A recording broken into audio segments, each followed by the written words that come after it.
cumprimentar a todos com a paz do nosso Senhor e Salvador Jesus Cristo.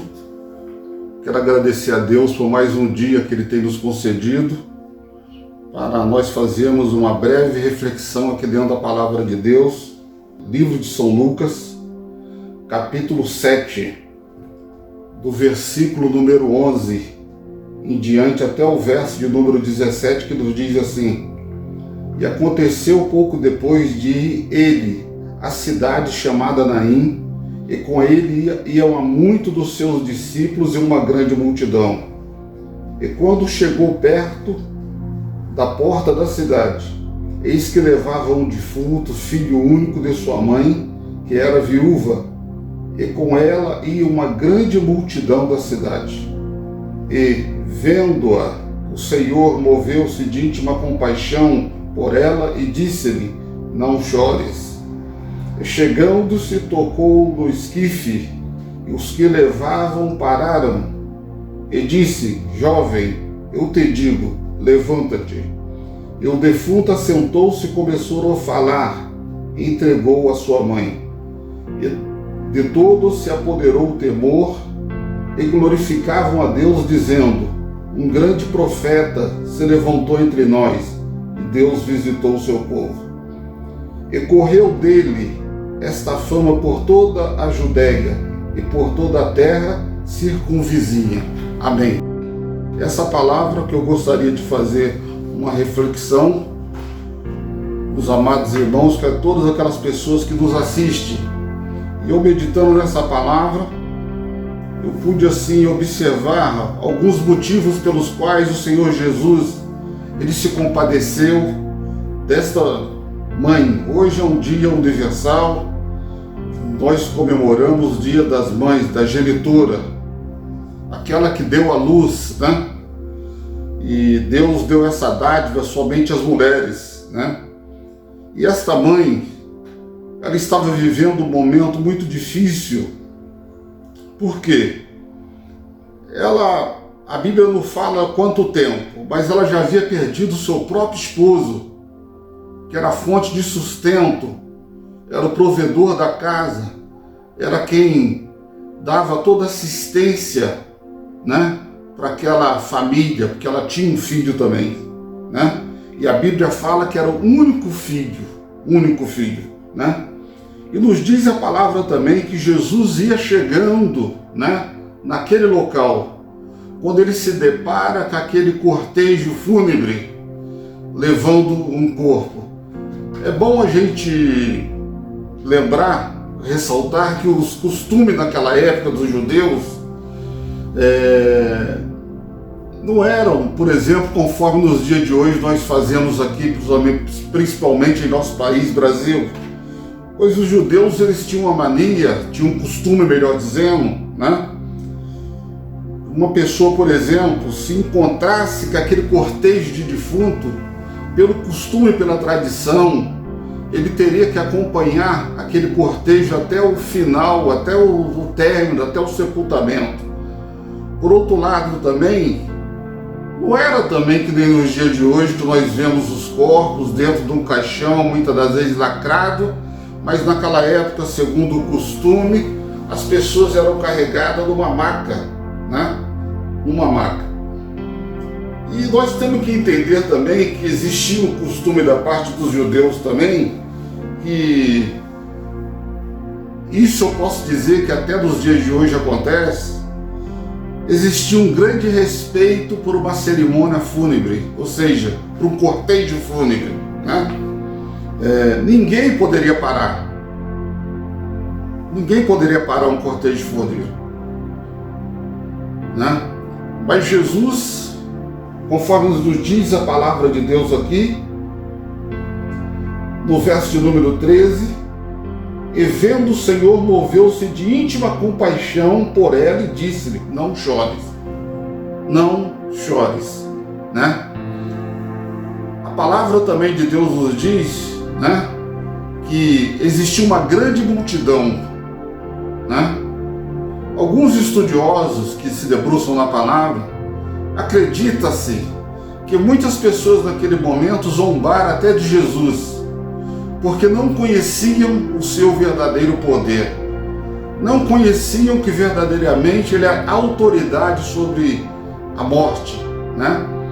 E além do mais, se nós meditarmos, contextualizarmos a palavra de Deus, nós vamos ver que Jesus já tinha curado um servo do centurião que estava doente, né?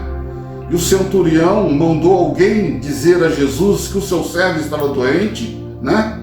E Jesus o curou, aquele servo do centurião, né? Então, um dos motivos que eu vejo aqui dentro da palavra, Jesus, ele tinha que se revelar como Filho de Deus para as pessoas que viessem a crer nele. E um dos motivos era que ele tinha também e tem o poder sobre a enfermidade física. E aquele servo do centurião, ele não tinha morrido ainda, ele estava doente, né? Ele estava enfermo. Então, um dos motivos aqui que eu vejo dentro da palavra, que Jesus se revelou dizendo da seguinte maneira: eu tenho autoridade sobre a enfermidade, ainda que ela seja física.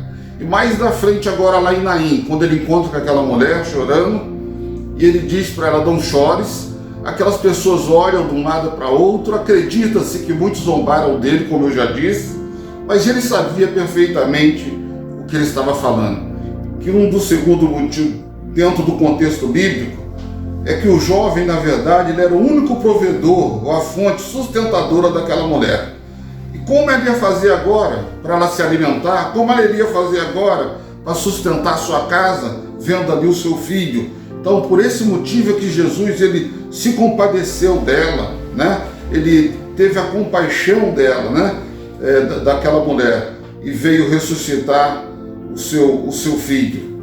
Um dos outros motivos também é a sua eterna compaixão. Jesus, ele sempre tem compaixão pelas pessoas, embora ele seja justiça, né? Hoje ele está como advogado, né? Mas a palavra de Deus nos diz também que um dia ele reinará como juiz, né? O juiz de justiça, né? Então nos diz aqui a sua eterna compaixão, que nem diz o versículo 13: e vendo-se o Senhor, moveu-se de íntima compaixão por ela. O que quer dizer compaixão? Compaixão é o sentimento piedoso de alguém que tem por alguém que sofreu uma tragédia. E se nós pensarmos bem, existe coisa mais triste do que um falecimento, né? Porque a pessoa perde um imóvel, ele consegue até comprar um outro imóvel.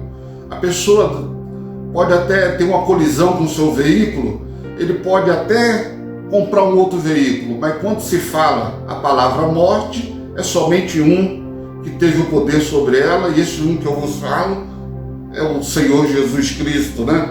Então, por isso que as pessoas que creem nele, por isso que ele disse da palavra dele: quem crê em mim, ainda que esteja morto, viverá. Isso quer dizer, não importa, né? Quanto tempo está lá sepultado, não importa se foi o corpo incinerado, mas quem crê em mim naquele dia, diz a palavra de Deus, no grande dia do Senhor, ressuscitará para a glória e honra do nome do Senhor Jesus.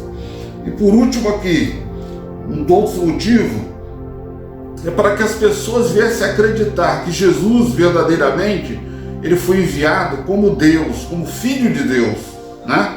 Como Filho de Deus.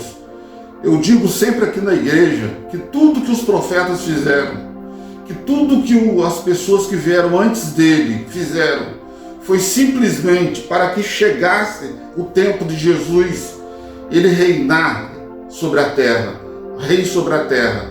E um dia ele reinará universalmente sobre o rei universal, o rei do mundo inteiro, quando ele entregar a igreja ao Pai, quando ele entregar a igreja ao Pai, né? Então diz aqui a palavra de Deus: e chegando-se ao esquife, tocou e parar e disse-lhe: jovem, eu te digo, levanta, levanta, né? Quando ele manda aquele jovem levantar, ele queria dizer o seguinte: olha, eu estou revelando aqui que o Pai, ele me enviou sobre a terra e eu tenho poder sobre todas as coisas, inclusive sobre a morte. Então eu não sei nesse momento, você que me assiste, o que você precisa, né? Eu sei nesse momento que tem muitas pessoas, por exemplo, que choram até a morte da mãe, né?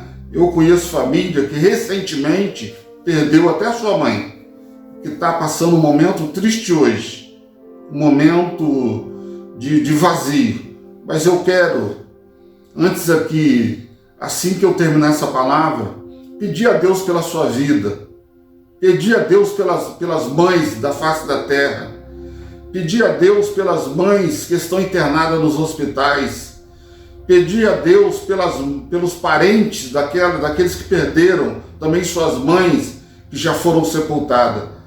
Eu digo sempre assim, que o vazio jamais será preenchido, tá? Mas eu digo que a confortabilidade o Senhor Deus pode dar. Então eu queria neste momento que vocês que me assistem, que pudesse curvar a sua cabeça e fechar os seus olhos e orar juntamente comigo.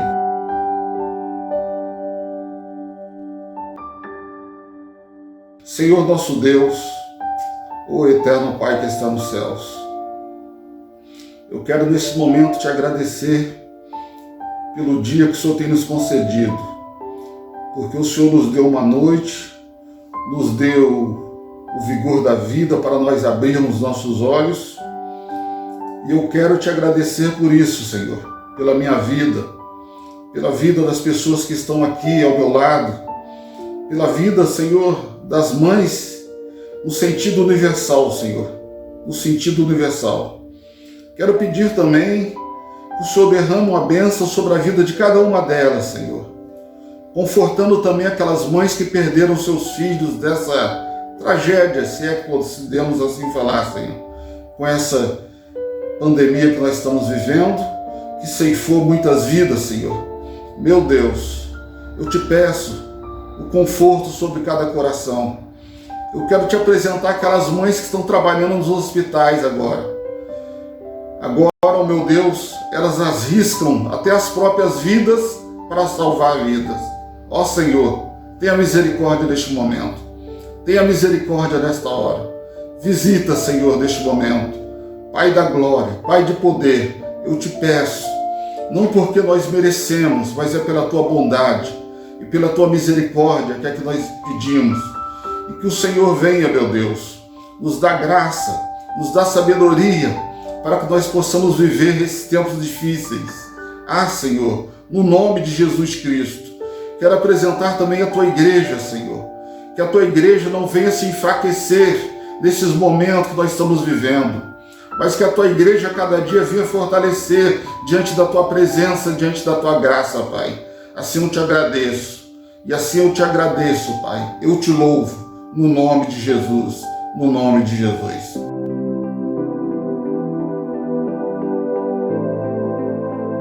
Quero dar a bênção apostólica neste momento, e que o grande amor de Deus, e que a graça de nosso Senhor e Salvador Jesus Cristo, e a comunhão e a consolação do Espírito Santo de Deus seja com esta igreja e com ela reina para todo sempre. Todos podem dizer amém.